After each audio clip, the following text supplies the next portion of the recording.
बिस्मिल्लाहिर्रहमानिर्रहीम। अस्सलाम वालेकुम जी, आप देख रहे हैं एनपीडी मीडिया। मैं हूं अली रहमानी। इस वक्त मैं मौजूद हूं लाहौर कैंट कचहरी के बाहर। आज फवाद चौधरी साहब को अब से कुछ ही देर पहले यहाँ पे मौजूद अदालत के सामने पेश किया गया है। गुज़िश्ता रात सुबह के करीब जो है वो फवाद चौधरी को गिरफ़्तार किया गया था।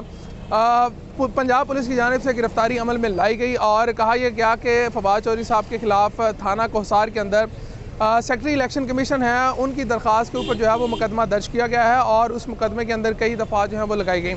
फवाद चौधरी को गिरफ़्तार किया गया, हथकड़ी लगा के फिर अदालत के अंदर सुबह लाहौर कैंट कचहरी के अंदर पेश किया गया। इससे पहले ये कहा जा रहा था कि तहरीक इंसाफ के चेयरमैन इमरान खान को ज़मान पार्क से जो है वो गिरफ़्तार करने की तैयारियां मुकम्मल कर ली गई हैं, जिसके बाद तहरीक इंसाफ लाहौर की क़यादत की जानिब से कारकुनान को ज़मान पार्क पहुँचने की कॉल दी गई। जैसे ही कारकुनान ज़मान पार्क पहुँचे और वहाँ पर उन्होंने एक सिक्योरिटी हसार जो है वो बना लिया था, जिसमें ख़वातीन थी, बच्चे थे और तहरीक इंसाफ के वर्कर्स की बहुत बड़ी तादाद मौजूद थी। लेकिन इमरान खान को गिरफ़्तार करने की बजाय एकदम से फवाद चौधरी साहब को गिरफ़्तार कर लिया गया और फवाद चौधरी को गिरफ़्तार करने के बाद हथकड़ियाँ लगाकर जो है वो अदालत में पेश किया गया। अदालत के अंदर जब फवाद चौधरी को पेश किया गया तो फवाद चौधरी साहब की जानिब से ये कहा गया कि मैं सुप्रीम कोर्ट का वकील हूँ, मुझे इस तरह से साबिक फेडरल मिनिस्टर भी रह चुका हूँ, जिस तरह से मुझे ट्रीट किया जा रहा है लगता यह है कि शायद मैं दहशतगर्द हूँ। फवाद चौधरी साहब ने कहा कि सबसे पहले तो मुझे ये बताया जाए कि पुलिस मुझे किस मुकदमे में गिरफ़्तार करके लाई है।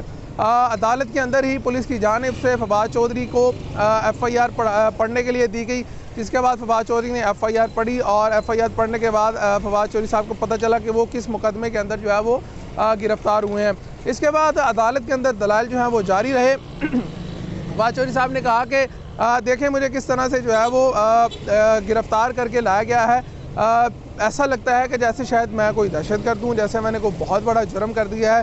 फवाद चौधरी साहब का ये भी कहना था कि मैं सुप्रीम कोर्ट का वकील हूँ और फवाद चौधरी की हिमायत में मुख्तलिफ वकला भी जो हैं वो भी अदालत के अंदर पेश हुए। तमाम बार एसोसिएशन के नुमाइंदगान जो है वो अदालत के अंदर पेश हुए। मुनीर भट्टी साहब जो हैं वो भी अदालत के अंदर पेश हुए और मुनीर भट्टी साहब का कहना ये था कि किसी वकील को जब अदालत के अंदर पेश किया जाता है तो इस तरह से हथकड़ियाँ नहीं लगाई जाती।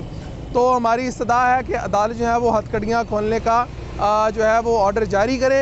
इसके बाद फवाद चौधरी चैम्बर में चले गए और फवाद चौधरी के वकील ने यह भी मुतालबा किया कि फवाद चौधरी का मेडिकल जो है वो करवाया जाए और फिर जो पुलिस के इस्लामाबाद के की जानिब से ये कहा गया अदालत को कि राहदारी रिमांड जो है वो मंजूर किया जाए। हमने फवाद चौधरी को इस्लामाबाद लेकर जाना है क्योंकि थाना कोहसार के अंदर फवाद चौधरी के ख़िलाफ़ FIR जो है वो दर्ज है। इसके बाद अदालत की जानिब से ये इस्तदाद मंजूर कर ली गई कि फवाद चौधरी का मेडिकल जो है वो करवाया जाए और फवाद चौधरी को मेडिकल करवाने के लिए सर्विसेज हॉस्पिटल लाहौर जो है वो ले जाया गया है और जबकि फवाद चौधरी का राहदारी रिमांड जो है वो भी मंजूर कर लिया गया है। अब लाहौर कैंट कचहरी से फवाद चौधरी को सर्विसेज हॉस्पिटल ले जाया गया है, जहाँ पे उनका मेडिकल टेस्ट होगा और उसके बाद फिर इस्लामाबाद पुलिस जो है वो पंजाब पुलिस से लेकर इस्लामाबाद जो है वो रवाना हो जाएगी। जब अंदर फवाद चौधरी साहब को अदालत के अंदर पेश किया गया तो कारकुनान की बहुत बड़ी तादाद यहाँ पे मौजूद थी। तहरीक इंसाफ के वर्कर्स यहाँ पे पहुँचे, पुलिस की भारी नफरी यहाँ पे मौजूद थी। तहरीक इंसाफ की जो क़यादत है वो भी यहाँ पे आई और उन्होंने फवाद चौधरी से इज़हार यकजहती भी किया। ताहम अब पुलिस की जानिब से यहाँ से फवाद चौधरी को सर्विसेज हॉस्पिटल ले जाया जा चुका है, जहाँ पर उनका मेडिकल टेस्ट होगा और मेडिकल टेस्ट होने के बाद उनको फिर इस्लामाबाद पुलिस जो है वो इस्लामाबाद ले जाएगी। कैंट कचहरी के बाद जो है वो हालात नॉर्मल आ चुके हैं। यहाँ से तहरीक इंसाफ के वर्कर्स अपने घरों को जा चुके हैं और पुलिस की जो भारी नफरी यहाँ पे तैनात की गई थी वो भी यहाँ से जा चुकी है। अली रहमानी को कैंट कचहरी लाहौर से इजाज़त दें। अल्लाह हाफ़िज़।